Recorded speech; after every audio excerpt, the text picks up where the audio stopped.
بسم اللہ الرحمن الرحیم۔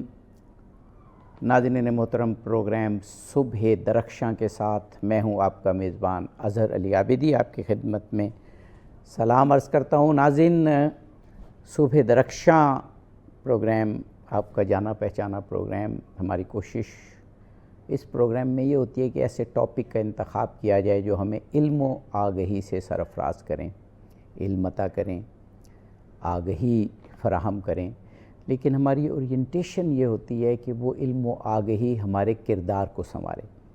صبح دم یہ پروگرام نشر ہوتا ہے جیسا ہم نے عرض کیا، اور اس میں اساتذہ، والدین، تربیت کنندگان یہ پروگرام دیکھتے ہیں جنہوں نے اگلی نسل کی تربیت کرنی ہے، اور خود ہمیں فیڈ بیک ملتی ہے، نوجوان بھی دیکھتے ہیں۔ تو ہماری کوشش ہوتی ہے کہ ایسے موضوعات پر گفتگو ہو کہ دنیا و آخرت دونوں سنوریں اور ہم ترقی کے منازل طے کریں، اساتذہ کو، والدین کو اس سے مواد ملے اور خود نوجوان استفادہ کریں۔ ناظرین، یہ ایام سفر کے ایام ہیں، اور اس میں پیغام حسینی کے حوالے سے پوری دنیا میں اہتمام کیا جاتا ہے۔ آپ دیکھ رہے ہیں اربعین حسینی قریب ہے، اور یہ دنیا کا ایک ایسا ایونٹ ہے کہ اس کی مثال نہ گزشتہ میں ہے اور آئندہ میں تو کیا ہوگی کہ ایک ایونٹ پر 2.5 سے 3 کروڑ لوگ اکٹھے ہوتے ہیں، اور ایک میسج کے ساتھ امام حسین علیہ السلام کے روضے کی جانب سفر کر رہے ہوتے ہیں۔ ڈائریکشن ایک ہے، یعنی سمت ایک ہے، میسج ایک ہے، پیغام ایک ہے، روح ایک ہے۔ آج ہمارا موضوع ایک بڑا اہم موضوع ہے کہ کربلا نے مسلمانوں کی اجتماعی فکر پر کیا اثرات مرتب کیے۔ ہمارے ساتھ جناب پروفیسر ڈاکٹر غلام شبیر صاحب موجود ہیں۔ آپ فلسفی کے پروفیسر ہیں، معارف دینی پر گہری نظر ہے، نوجوانوں سے آپ کا تعلق ہے، اور اسلام کی تعلیمات کی روح کو سٹڈی کرنے کی ہمیشہ کوشش کرتے ہیں۔ پاکستان کے ایک سب سے بڑے روزنامے میں آپ لکھتے بھی ہیں۔ ہمارے ساتھ پروفیسر سید امتیاز علی رضوی صاحب موجود ہیں۔ آپ بھی ساری عمر پڑھاتے رہے ہیں، نوجوانوں سے تعلق رہا ہے، اور فکر حسینی سے وابستہ رہنے والی شخصیات میں سے آپ ہیں۔ یہ ہمیشہ فکر حسینی کو آپ نے معاشرے کو روشناس کروایا۔ دونوں شخصیات کا شکریہ ادا کرتا ہوں۔ ڈاکٹر صاحب، یہ بڑا اہم موضوع ہے۔ عام طور پر امام حسین علیہ السلام کا ذکر کیا جاتا ہے روحانی طور پر، ثواب کے طور پر، آخرت کے لیے، اور اپنی دنیا میں بھی آپ سے رہنمائی لینے کے لیے، کیونکہ جو اسلامی فکر ہے وہ دین اور دنیا کو الگ تو سمجھتی نہیں۔ لیکن یہ خاص موضوع ہے کہ جو مسلمانوں کی اجتماعی فکر کی تشکیل میں امام حسین کے اقدام یعنی کربلا نے بڑا اہم رول ادا کیا۔ اگر کربلا نہ ہوتی تو مسلمانوں کی اس وقت جو اجتماعی فکر ہے وہ اس طرح سے نہ ڈھلتی جیسے ہے۔ جی، بسم اللہ الرحمن الرحیم۔ بہت شکریہ کہ ایک انتہائی اہم موضوع پر مجھے دعوت سخن دی آپ نے۔ یہ کربلا یکتا ہے، بے مثل قربانی ہے ایک خانوادے کی، کہ جس نے صرف عالم اسلام ہی نہیں، عالم انسانیت کے لیے قبلہ نمائی کا کارنامہ سر انجام دیا۔ دیکھیں، اسلام اپنی روح میں ایک مشاورتی عمل سے نمو پانے والی تحریک تھی، جس نے پرنسپل آف شورا کے تحت رسول اللہ صلی اللہ علیہ وسلم نے سارے امور سر انجام دیے، بجا کہ آپ کا وجدان، آپ کی بصیرت، آپ کی دور اندیشی بے مثل تھی، لیکن رسول اللہ صلی اللہ علیہ وسلم نے ہمیشہ تمام امور جو ہیں وہ پرنسپل آف شورا کے تحت سر انجام دیے۔ صحیح۔ اور اس میں یہ نہیں کہ فلاں بہت زیادہ فہم رکھنے والا ہے اور فلاں کا فہم کم ہے۔ انہوں نے ایک جینون، اب جیسے غزوہ احد کا واقعہ ہے کہ آپ صلی اللہ علیہ وسلم چاہتے تھے کہ جنگ جو ہے وہ مدینہ کے اندر رہ کر لڑی جائے، لیکن میجارٹی کا یہ فیصلہ تھا کہ ہم اوپن بیٹل کریں مدینہ سے باہر، تو آپ نے میجارٹی کے ڈیسیجن کو لیا۔ تو پرنسپل آف شورا ایک بنیادی چیز تھی جس کو رسول اللہ صلی اللہ علیہ وسلم نے قرآن کے احکام کی روشنی میں اپنی زندگی میں امپلیمنٹ کیا۔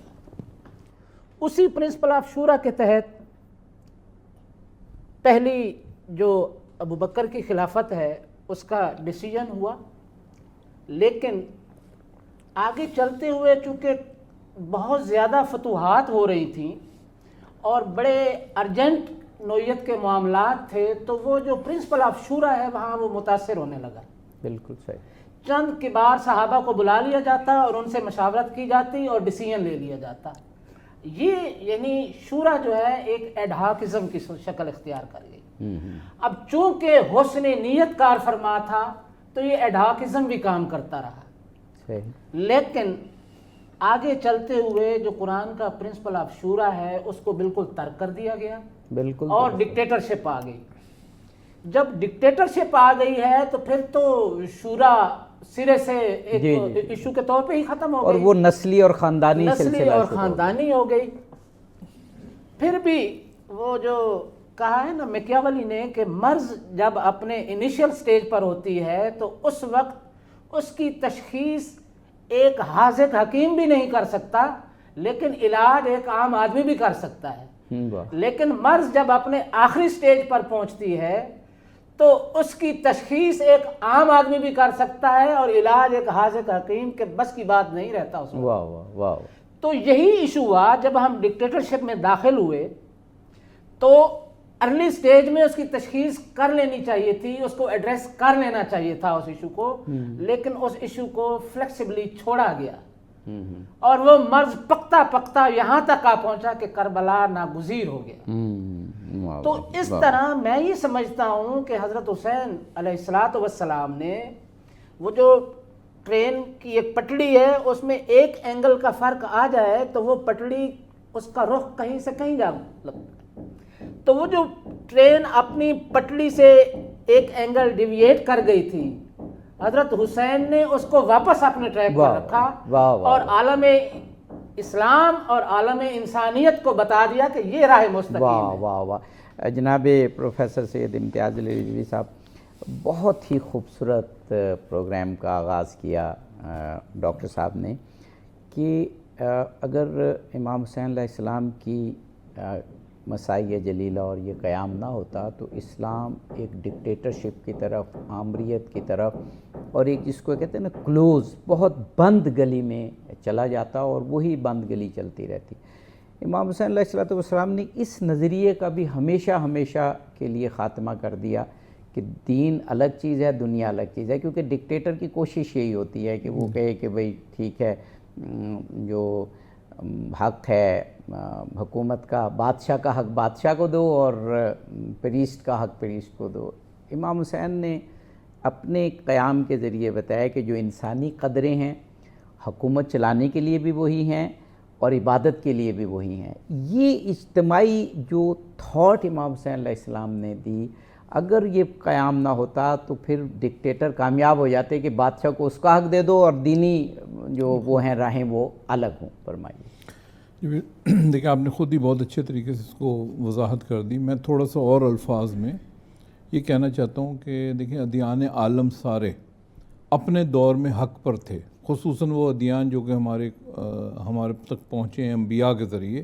باقی کے بھی شاید ممکن ہے اگر تھوڑی تحقیق کی جائے، ریسرچ کی جائے تو معلوم ہو کہ وہ بھی انبیاء لے کے آئے تھے، لیکن پیغام سب کا بڑا اچھا ہے اور یہ بڑا ہمیں بعض دفعہ کنفیوز بھی کر دیتا ہے نئی نسل کو۔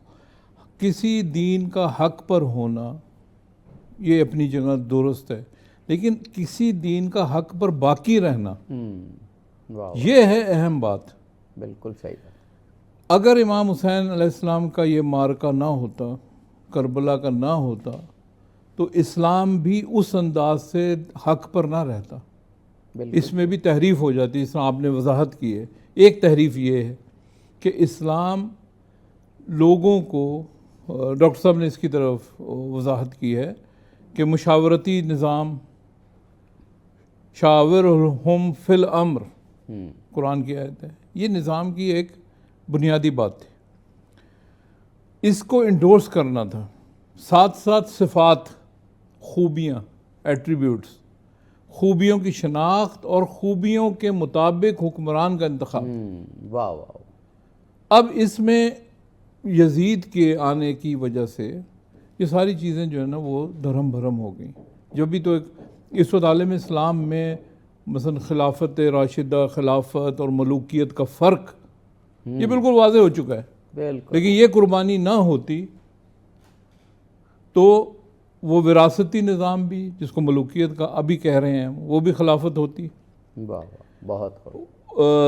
غیر صفاتی شخصیات وہ بھی حکمران ہوتے اور لوگ اس کے آگے تسلیم خم ہو جاتے.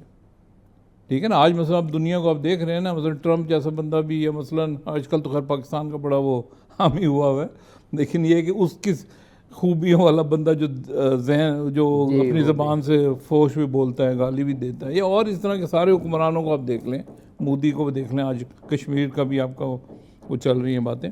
مراد یہ ہے کہ ایسے حکمرانوں کو تسلیم کر لیا جاتا ہے. مذاہب مذہبی رہنما چپ کر کے بیٹھے ہوتے ہیں. ٹھیک ہے نا.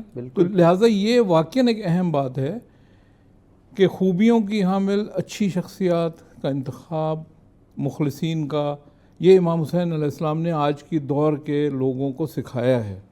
ان کے خلاف کلمہ حق بلند کرنا، قیام کرنا، حتیٰ کہ جان دے دینا، اپنی بھی جان، اپنے خاندان کی بھی جان، مال و دولت کی کوئی پرواہ نہیں کرنا، مقام منزلت کی کوئی پرواہ نہیں کرنا. یہ امام حسین علیہ السلام کی تحریک نے اور یہ ایک بنیادی جزو تھا. جزو ہے. ڈاکٹر صاحب، میں مسلمانوں تک تو امام حسین علیہ السلام کی قربانی کا اثر اتنا زیادہ ہے کہ پھر وہ ڈیریل ہو ہی نہیں سکی یہ بات کہ اسلام میں حکمرانی کے لیے کچھ اصول ہیں. اگر ان اصولوں کو نہیں اپنایا جائے گا تو وہ حکومت اسلامی نہیں ہوگی. اسی لیے آج جب بھی کوئی رائٹر کتابیں لکھتے ہیں تو ابھی بھی فرق کرتے ہیں کہ اسلامی حکومت اور مسلمانوں کی حکومت، یہ اس کو الگ الگ کیا جاتا ہے. اسلام کی حکومت کی بات ہو تو آئیڈیلی بات کی جاتی ہے، اور اگر وہ کسی کی تاریخ لکھنا ہو تو کہا جاتا ہے کہ یہ مسلمانوں کی حکومت ہے. یہ بھی لاشعوری طور پر دراصل امام حسین علیہ السلام ہی کا دیا ہوا ایک کانسیپٹ ہے کہ اگر اسلامی اصولوں کے مطابق حکومت نہیں ہو رہی تو پھر اس کو مسلمانوں کی حکومت کہہ سکتے ہیں، اس کو اسلامی حکومت نہیں کہہ سکتے. جی بالکل، یہ آپ نے درست، یعنی مسلم فکر کو جب ہم سامنے رکھیں گے تو اس کا مطلب یہ ہے کہ مسلمانوں نے ہسٹوریکلی جو کلچر ڈیولپ کیا، جو سوچا، جو سمجھا، جی ضروری نہیں کہ وہ اسلامی تھا جو انہوں نے سوچا. بالکل صحیح. جب ہم اسلامک آئیڈیلز کی بات کرتے ہیں تو وہ پیورلی وہ آئیڈیلز ہیں جن کی ترجمانی قرآن میں کی گئی ہے، جن کی ترجمانی اسوہ رسول کرتا ہے، جن کی ترجمانی اہل بیت کا کنڈکٹ ظاہر کرتا ہے. دیکھیں، ڈکٹیٹرشپ بدقسمتی کے اسلام میں آ گئی، جو دنیا کا پہلا اور آخری یعنی ایک جمہوری مذہب ہے اپنے فکر میں، اپنے تانے بانے میں.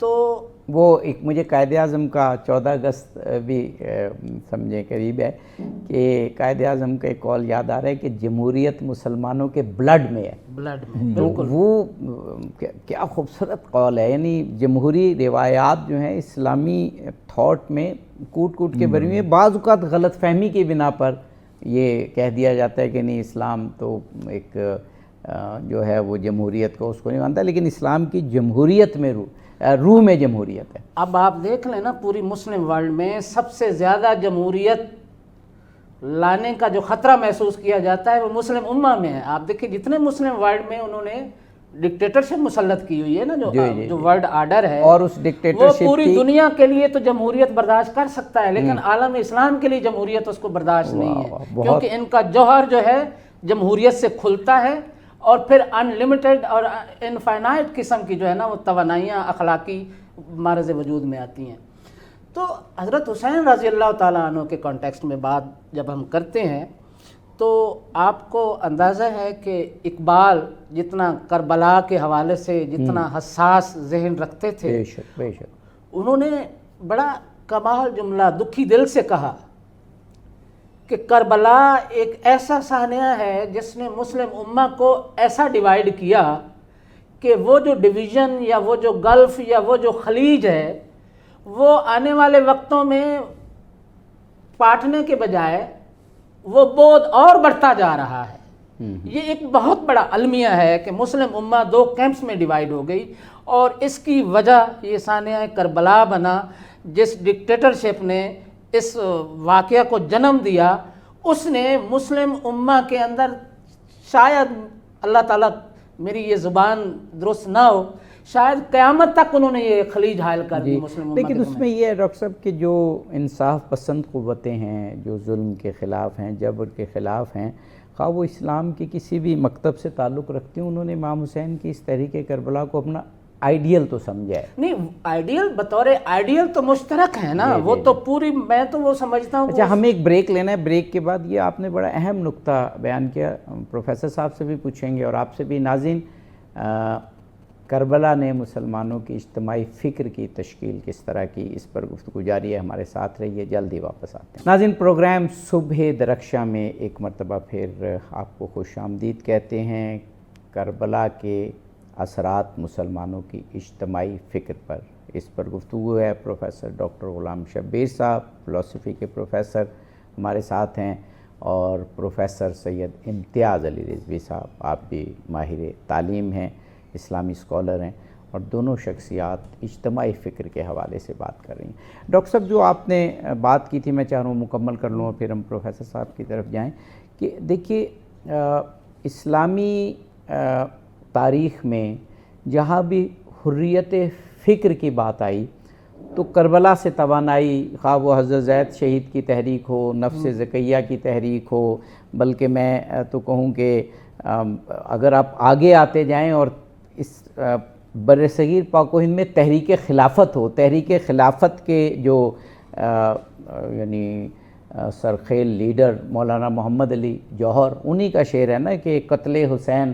اصل میں مرگ یزید ہے، اسلام زندہ ہوتا ہے ہر کربلا کے بعد۔ تو اس وقت سے لے کے اور بر صغیر کی تحریک خلافت تک وہ کربلا سے متاثر تو ہوئی ہیں نا۔ نہیں، کربلا دیکھیں، اس کو آپ ایک انسانی المیہ یا ایک صرف قربانی سے ہٹ کر ایک بہت بڑے اس آئیڈیل کی زیادہ اہمیت ہے جس آئیڈیل کے لیے وہ قربانی دی گئی ہے۔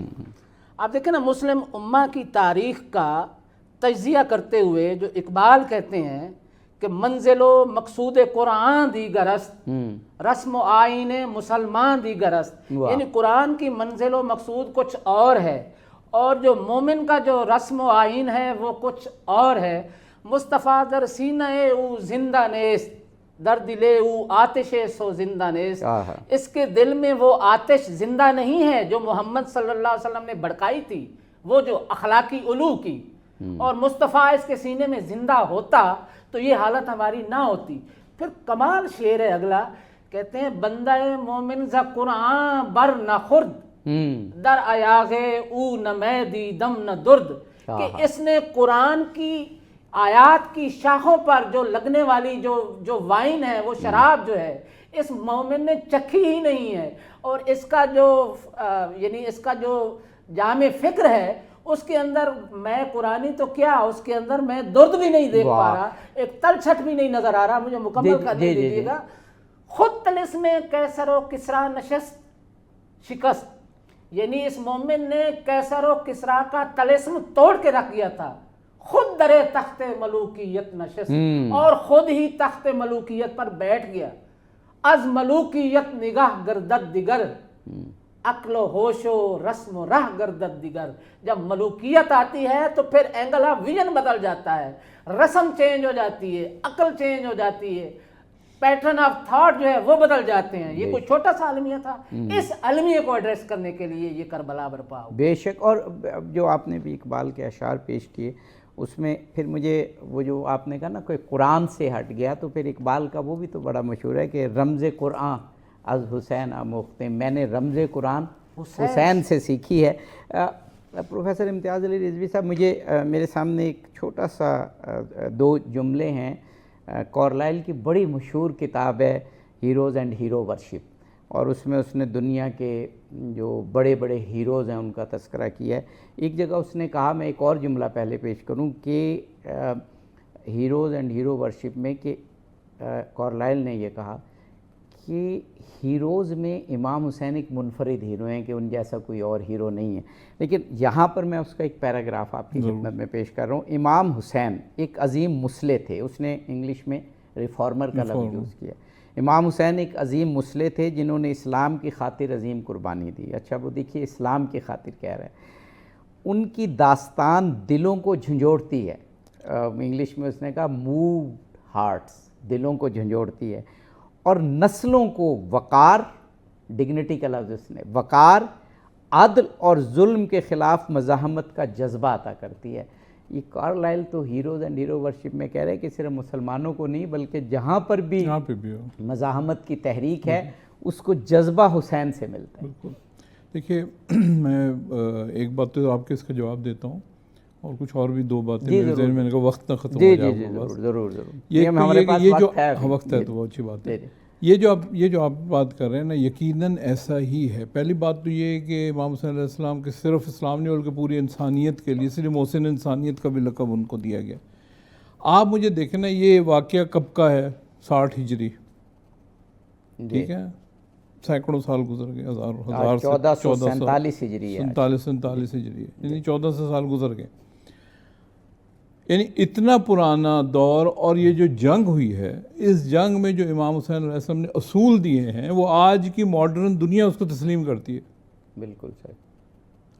امام حسین علیہ السلام نے پہلا تیر نہیں مارا، جنگ شروع نہیں کی، ان کو کہا آپ شروع کرو گے تو جنگ ہوگی، دفاعی تھی، 100% دفاعی جنگ تھی۔ بالکل صحیح۔ بار بار مذاکرات کے لیے کہا گیا، بار بار، حتیٰ کہ ساری فوج اشقیاء کے ہاتھوں ماری گئی، مرد مارے گئے، بچے کو لے کے گئے، پھر بھی انہوں نے بات کی، نصیحت کی، واعظ کیا۔ یعنی یہ کہاں ہوتا ہے جنگوں میں؟ کوئی ایسا وار امام حسین علیہ السلام کے کیمپ سے نہیں ہوا جو آج کے بڑے بڑے اچھے اصولوں کے بھی خلاف اس کو مخالفت وہ کر سکیں۔ پیچھے سے وار کرنا حرام تھا۔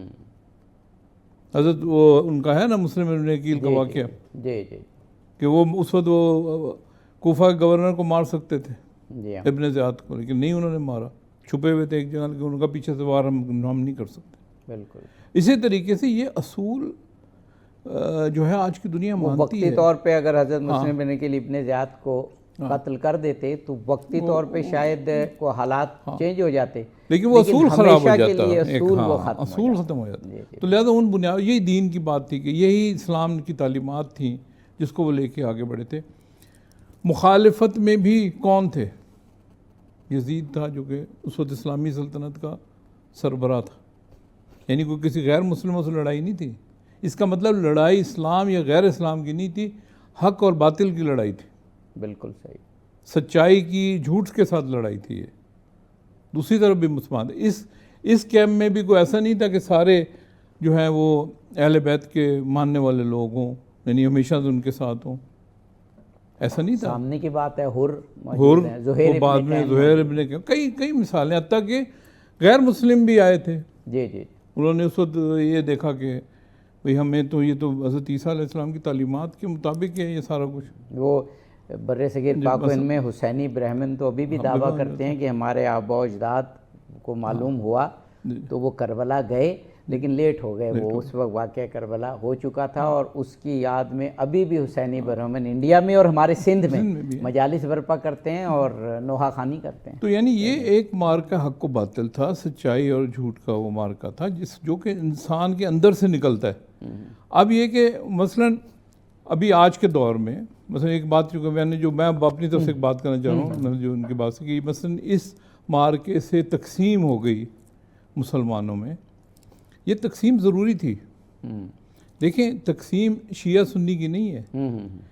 شیعوں نے بھی امام حسین علیہ السلام کے ذکر کو ٹھیک ہے بڑھاوا دیا، اس کو وہ کیا، لیکن وہ بھی بہت ساری چیزیں غلط کرتے ہیں، یہ سب کو معلوم ہے۔ صحیح بات، مس یوز بھی کرتے ہیں یا مثلا ڈکٹیٹر ہوتا ہے تو اس میں کوئی شیعہ ڈکٹیٹر اور سنی ڈکٹیٹر نہیں ہوتا، شیعہ ڈکٹیٹر بھی اور سنی، شاہ ایران شیعہ ڈکٹیٹر۔ بالکل صحیح بات۔ تو پوائنٹ وہ ہے کہ بات یہ تھی کہ یہ تقسیم ہوئی ہے حسینی اور غیر حسینی کی، جو آج کی ٹرم بہت سارے خطیب یوز کرتے ہیں، بیان کرتے ہیں۔ یاد آ گیا شہرہ آفاق قول ڈاکٹر علی شریعتی کا کہ جو چل بسے وہ کار حسینی کر گئے، جو باقی بچے ہیں انہیں کار زینبی کرنا ہے ورنہ وہ یزیدی ہوں گے.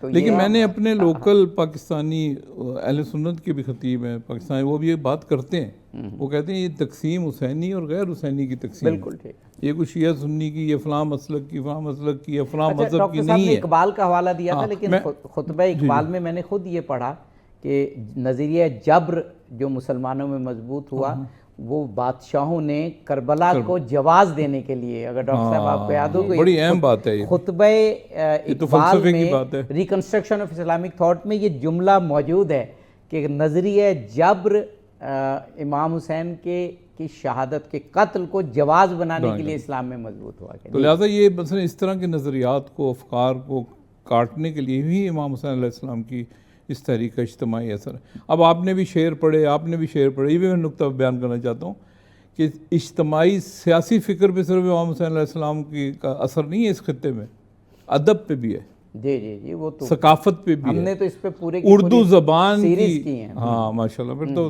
اردو زبان کی گروتھ، اردو زبان کا بڑھنا، اس کا رائج ہونے میں امام حسین علیہ السلام کا جی ابتدائی کہتے ہیں نا اردو کی پہلی جو خالص اردو کی جو پہلی کتاب تھی اس کا نام ہی کربلا کتھا تھا، کربلا کہانی.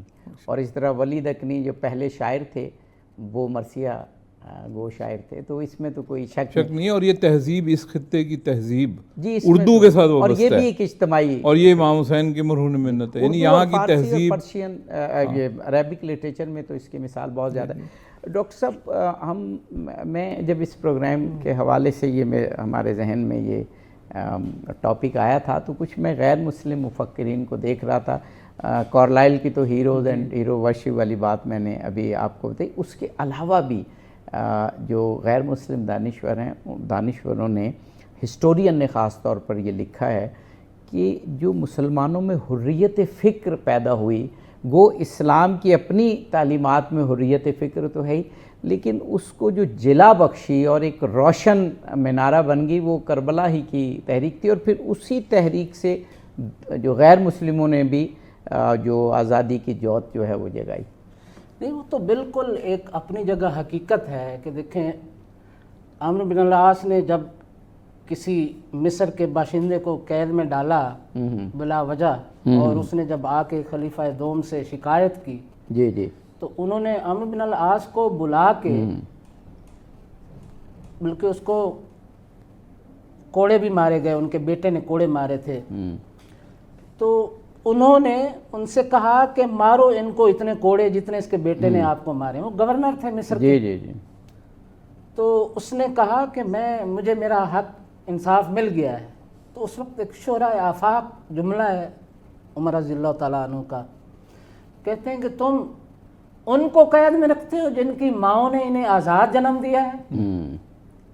تو انسان یعنی آپ دیکھیں یعنی یہ اسلام کے تخم میں ہے، اس کے خمیر میں ہے حریت فکر، حریت عمل. کسی کے اوپر مطلب کوئی کسی طرح کا اس میں آپ کی تائید میں اگر آپ اجازت دیں، امام حسین علیہ السلام کے جو خطبات اور سینگز اور خطوط ہیں وہ تاریخ تبری میں، البدایہ والنہایہ میں، یہ ساری جگہ موجود ہیں. ایران کے ایک دانشور صادق نجمی نے انہیں اکٹھا کر دیا، اور اس میں امام حسین جب بالکل شہید ہونے لگتے ہیں تو امام حسین کے خیموں پر حملہ ہو جاتا ہے. تو امام حسین علیہ السلام سر اٹھاتے ہیں اور یہ کہتے ہیں کہ اگر تم اسلامی فکر نہیں بھی رکھتے ہو تو کم از کم جو ایک انسانی حریت فکر ہے اس کا تو ثبوت دو، اور اس عرب غیرت و حمیت اور حریت فکر کا مظاہرہ کرتے ہوئے میری زندگی میں میرے خیموں کی طرف نہ جاؤ. یعنی حریت فکر آخری وقت میں بھی جو امام حسین سکھا رہے ہیں وہ تاریخ نے اس کو ریکارڈ کر لیا. لیکن نا اصل میں وہ ایک امریکی پولیٹیکل سائنٹسٹ، اس نے ایک جملہ کہا ہے، بڑا کمال جملہ. وہ کہتے ہیں کہ دنیا میں ابھی تک اتنی دولت نہیں ہے کہ جس سے ایک آزاد آدمی کا ووٹ خریدا جا سکے. جی واہ. اب مجھے لگتا ہے کہ یہ جو جملہ ہے اس کی انسپائریشن امام حسین رضی اللہ تعالیٰ عنہ ہے. بالکل ٹھیک. اور پھر وہ جو ایک انگلش کا ایڈیم ہے نا، he played with ice in his veins, یعنی اپنی وینز کے اندر آئس ڈال کے کوئی عمل سر انجام دینا، یعنی کہ جس میں جذباتیت کا شائبہ تک نہ ہو، یہ ایڈیم اس چیز کی طرف اشارہ کر رہا ہے۔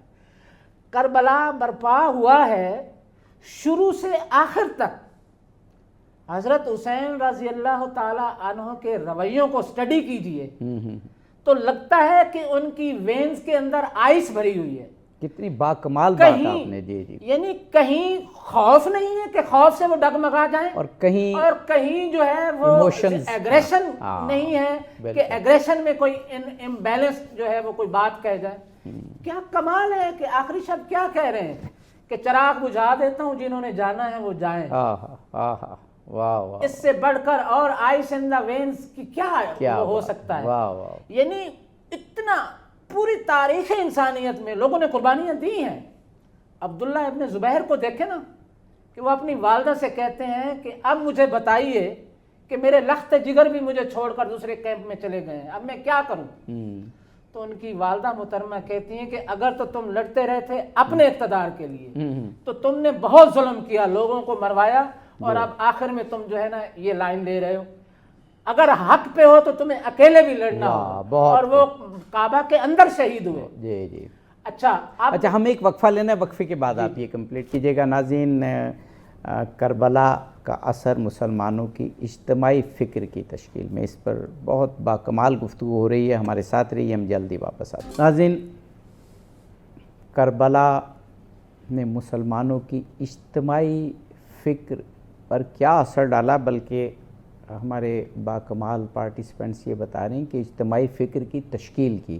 ہمارے ساتھ پروفیسر ڈاکٹر غلام شبیر صاحب موجود ہیں، پروفیسر سید امتیاز علی رضوی صاحب موجود ہیں۔ ڈاکٹر صاحب، وہ بات آپ مکمل کر لیجئے گا کہ حریت فکر کی تکمیل واقعہ کربلا سے ہوتی ہے، ورنہ یہ حریت فکر والا چیپٹر تشنہ رہ جاتا۔ جی، میں یہی عرض کر رہا تھا کہ پہلا تو ایک تاثر ابھرتا ہے نا کہ کوئی نوجوان ہے 18-20 سالہ جس نے یہ قربانی دینے کا فیصلہ کیا ہے، کیونکہ جس رسک پر وہ تیار ہے کہ اپنے پورے خانوادے کا ایک نظر آ رہا ہے کہ کس طرف بڑھ رہے ہیں، لگتا ہے کہ کوئی نوجوان ہے بڑا جو اس قافلے کو لیڈ کر رہا ہے۔ ایسا نہیں ہے۔ حضرت حسین رضی اللہ تعالیٰ عنہ کی عمر دیکھیے نا کیا ہے اس وقت، وہ کوئی نوجوان نہیں ہے کہ جذباتی فیصلہ کر رہے ہیں، بالکل صحیح، وہ رسول اللہ کی گود میں پلے، وہ ایک انتہائی باوقار شخص ہیں جو موت کی وادی میں خرامہ ایک ایک قدم مجسم فکر کے ساتھ اور مضبوط اعتقاد کے ساتھ بڑھ رہے ہیں، اور بڑی ویل پلانڈ، اور یہ واحد داستان ہے کہ جس میں اول تا آخر اظہار تعصف کسی کے لب پہ نہیں۔ واہ واہ واہ، بہت بہت بہت اہم بات، اور اس پر ہم یہ ایک بڑا اہم نقطہ ہے، میں دوبارہ آپ سے اس کے خاص پہلو کی طرف گفتگو چاہوں گا۔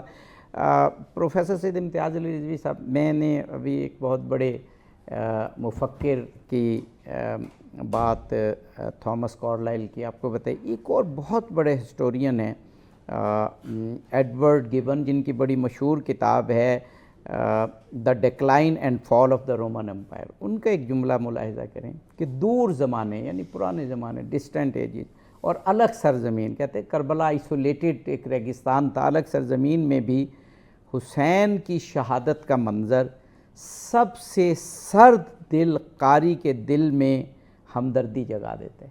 جو ڈاکٹر صاحب نے بات کی نا کہ آپ نے اس طرح مظلومیت کو واضح کیا، ایگریشن بالکل قریب نہیں آنے دی، کہ ہسٹری میں جب بھی کوئی واقعہ کربلا کو پڑھتا ہے تو وہ جو اجتماعی فکر ہے کسی بھی قوم کی بنتی ہے کہ ظلم کے خلاف جہاد کرنا ہے، ظلم کو چھوڑنا نہیں ہے، لیکن مظلومیت کے ساتھ خود کو ایگریشن نہیں کرنی۔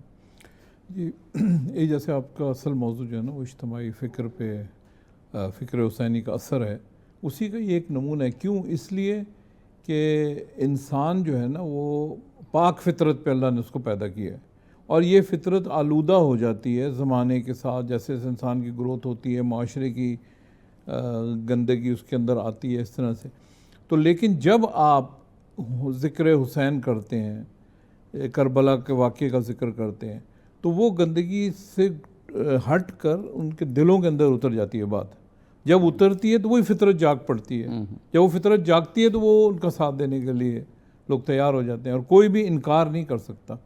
اس میں جو بڑا اہم پہلو ہے وہ یہ ہے کہ اگرچہ اس پوری نہضت کو، پوری تحریک کو امام حسین علیہ السلام لیڈ کر رہے تھے، لیکن آپ کو یہاں ہر عمر کے لوگوں کا اور ہر طبقے کے لوگوں کی سیرت کے نمونے ملیں گے۔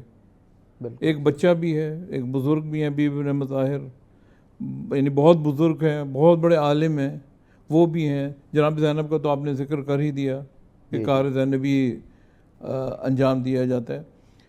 خواتین کا ذکر ہے، ماؤں نے کیا رول پلے کیا، یعنی کربلا کی تحریک میں جامعیت ہے، بیویوں نے کیا رول پلے کیا، 16 سال کے بچے نے کیا کیا، 25 سال کے جوان نے کیا رول کیا، بھائیوں نے کیا رول پلے کیا۔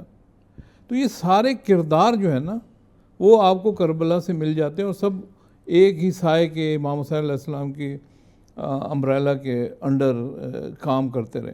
تو لہٰذا یہ ایک بہت بڑی نہضت ہے، بہت بڑا میسیج ہے اس کے اندر کہ لوگ اپنی زندگیوں کو، اجتماعی زندگیوں کو، انفرادی زندگیوں کو بھی اس کے حساب سے تبدیل کریں۔ لہٰذا کوئی بھی قوم ہو، کوئی بھی مسلک ہو، کوئی بھی مذہب ہو، وہ اس سے انکار نہیں کر سکتا، اگرچہ اس تک میسیج جب پہنچ جائے تو اس کو سمجھ آ جائے کہ بات کیا ہے۔ اگر ٹائم ہو تو ایک واقعہ میں ڈاکٹر قلب صادق سے میں نے سنا تھا، وہ بیان کر دوں کہ وہاں پہ انڈیا میں آپ کو پتا ہے ٹرینوں کا بہت زیادہ سفر ہوتا ہے۔ انہوں نے کہا میں ایک دور ٹرین میں بیٹھا ہوا تو میرے سارے ارد گرد لوگ ہندو تھے، تو میں نے ان کو امام صلی اللہ علیہ وسلم کے واقعے کا ذکر کیا، جناب علی اصغر کی شہادت کا ذکر کیا، تو جب میں نے بتایا کہ 6 ماہ کے بچے کو اس بے دردی سے قتل کیا، تو سب جتنے وہاں لوگ بیٹھے تھے سب رونے لگ گئے، صحیح، کیونکہ ان کی وہی فطرت جاگ پڑی کہ کوئی انسان بھی 6 مہینے کے بچے کو اس انداز سے پیاسا شہید کرنے پر غمگین نہ ہو تو اس کی فطرت مر چکی ہے، اس کا مطلب ہے۔ ہر بندہ اس طرح ہوتا ہے، ہر انسان اس طرح ہوتا ہے، اس میں کوئی مذہب کا عنصر کی کوئی آپ کس اس سے تعلق رکھتے ہیں یا نہیں رکھتے، وہ شامل نہیں ہوتی۔ تو لہذا یہ ایک امام صلی اللہ علیہ وسلم کی زندگی، کربلا کا واقعہ، یہ تمام انسانوں کو بدل سکتا ہے اور ان کی فطرت کو زندہ کر سکتا ہے۔ بے شک، کوئی شک نہیں۔ ڈاکٹر صاحب، جو ایک بنیادی معاشرے کے اجتماعی نظم کو آگے چلانے کا ایک نظریہ ہے وہ ہے کہ انسان آزاد ہے، اور انسان جس بھی عقیدے کو اپناتا ہے اس کو اپنا کر وہ اپنی جو معاشرے کی اجتماعی حیت ہے اس کو تشکیل دے سکتا ہے۔ اس کے مقابلے میں ڈکٹیٹرز اور جو جابر طبقہ ہوتا ہے وہ یہ میسیج دیتا ہے کہ نہیں، اللہ نے ایک تقدیر بنا دی ہے، اور اس تقدیر کے مطابق اگر اس نے کسی بادشاہ کو، کسی ڈکٹیٹر کو، کسی جابر کو، کسی عامر کو اقتدار دے دیا تو اس کے پیچھے کوئی مصلحت، کوئی فلسفہ ہے اور آپ نے ان کی بات ماننی ہے۔ یہ بات اپنے عروج پہ اس وقت جاتی ہے جب حضرت زینب سلام اللہ علیہا یزید کے سامنے کھڑی ہیں، اور یزید یہ کہتا ہے کہ تمہارے بھائی کے ساتھ اللہ نے کیا کیا۔ اب یہ پورا ایک نظریہ ہے جو یزید، اور جس کا اقبال نے بھی ذکر کیا کہ یہ نظریہ جبر جو ہے یہ ایجاد کیا ڈکٹیٹرز نے۔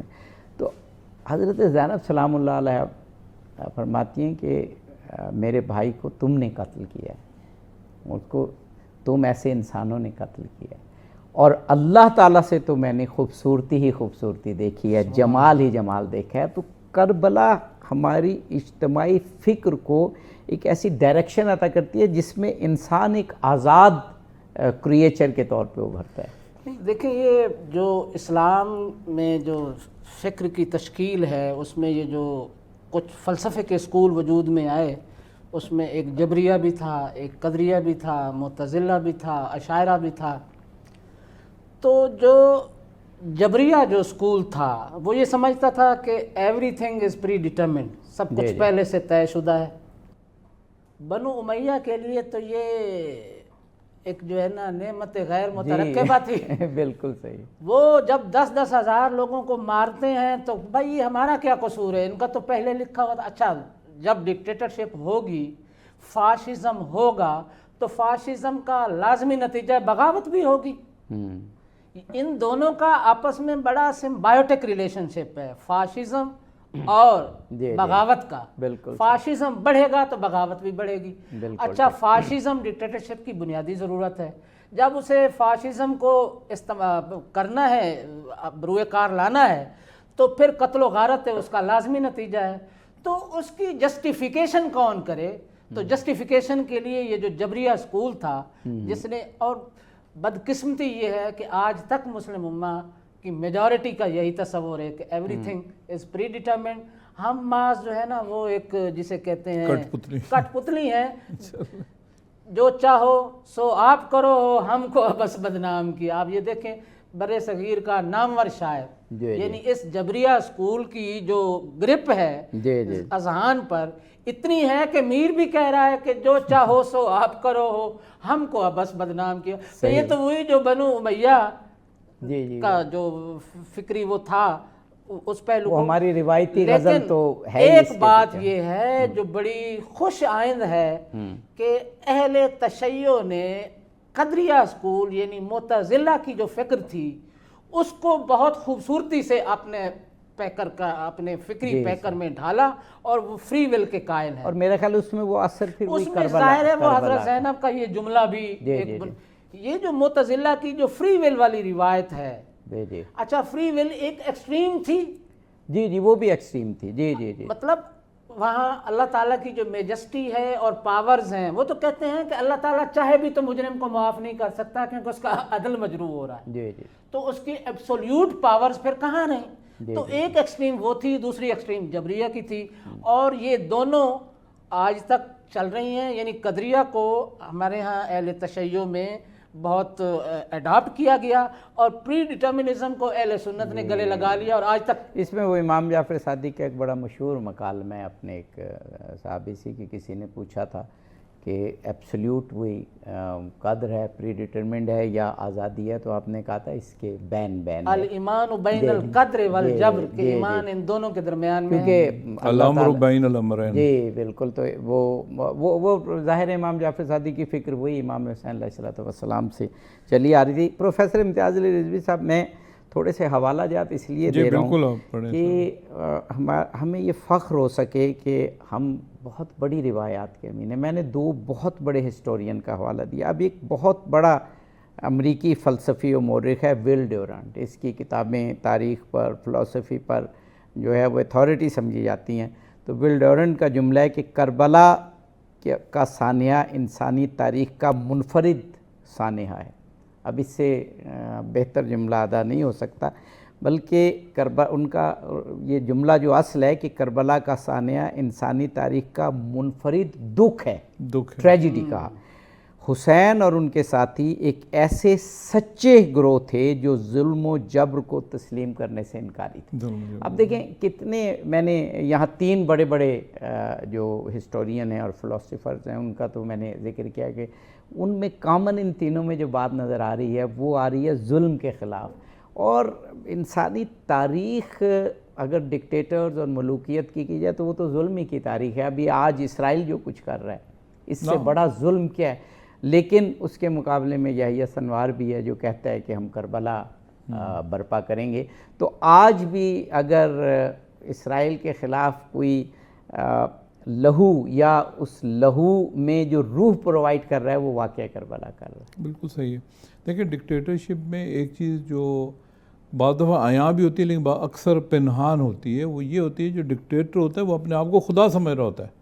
جی ایسا ہی، ٹھیک ہے نا. انا ربکم الاعلی اگر فرعون نے کہا ہے، ڈکٹیٹر نے اگر کہا یا نہیں کہا، یا باقی ڈکٹیٹرز نہیں کہتے، بے شک وہ کہتے رہیں کہ ہم اللہ کا نام لیتے ہیں، لیکن ان کے اندر کی جو آواز ہے وہ یہ ہوتی ہے کہ وہ خدا ہیں.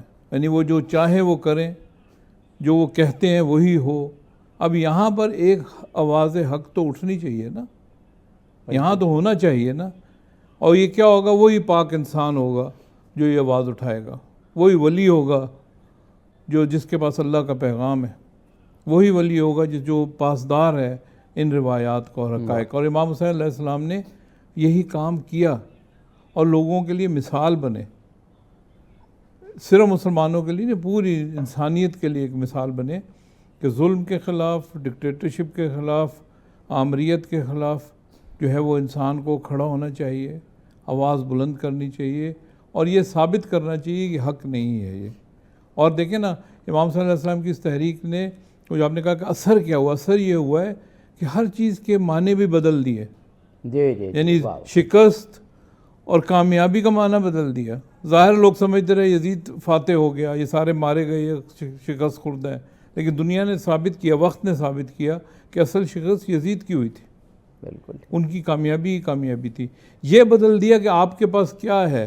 اگر آپ کے پاس حکومت ہے، آپ کے پاس سارا سرمایہ ہے اور آپ حاکم ہیں ظلم کے ساتھ، تو یہ کوئی حکمرانی، اس کی کوئی ویلیو اور قیمت نہیں ہے. لیکن اگر آپ اس دنیا سے چلے بھی جاتے ہیں، شہید ہو جاتے ہیں، آپ کے پاس کچھ بھی نہیں ہوتا، لیکن آپ لوگوں کے دلوں میں زندہ ہیں. واہ واہ. آپ انسانیت کے لیے زندہ ہیں. تو یہ ساری چیزیں جو ہے بالکل معنی ہر چیز کے جو ہے نا وہ بدل گئے امام حسین علیہ السلام کی. اس کی وجہ سے وہ اثرات آج بھی ہیں، پیار و محبت لوگوں کا. کربلا آج آباد ہے. بالکل صحیح. یزید کا دیکھیے نا کہ اس وقت لاکھوں لوگ ہیں جو پوری دنیا سے سمٹ کر اور کربلا پہنچ رہے ہیں. اور یہ کہ کئی دفعہ، صرف اس زمانے کی بات نہیں، اس کے بعد بھی کئی دفعہ ڈکٹیٹروں نے، حتیٰ کہ صدام حسین نے بھی اس کو تباہ کرنے کی کوشش کی، لوگوں کو آنے جانے سے یہاں روکا. لیکن وہ جو روح امام حسین نے پھونک دی ہے وہ ایسی سٹرونگ ہے کہ وہ کبھی ختم نہیں ہوگی. پروفیسر ڈاکٹر غلام شبیر صاحب آپ کا، پروفیسر سید امتیاز علی رضوی صاحب آپ کا، کربلا نے مسلمانوں میں جو روح پھونکی اور جو اجتماعی فکر کی تشکیل کی، اس پر آپ نے بہت مدلل اور معلوماتی گفتگو کی. اللہ کرے کہ ہم اس گفتگو کو اور آپ نے جو کانٹینٹ پیش کیا اس کو واقعی اپنی روحوں میں سمو سکیں. بہت شکریہ ادا کرتا ہوں اس وعدے کے ساتھ کہ آپ پھر تشریف لاتے رہیں گے اور ایسے موضوعات پر گفتگو ہوتی رہے گی. ناظرین، کربلا کا اثر مسلمانوں کی اجتماعی فکر پر یہ ہے کہ ہمیشہ ظلم کے خلاف کھڑے رہیں، ہمیشہ مظلوموں کا ساتھ دیں، ہمیشہ حق و انصاف پر مبنی معاشرتی ہیئت کا اہتمام کریں تاکہ انسانی وسائل، خواہ وہ مادی وسائل ہو خواہ روحانی، اس سب تک پہنچیں. اظہر علی عابدی کو اس ایپیسوڈ سے اجازت دیجیے. فی امان اللہ.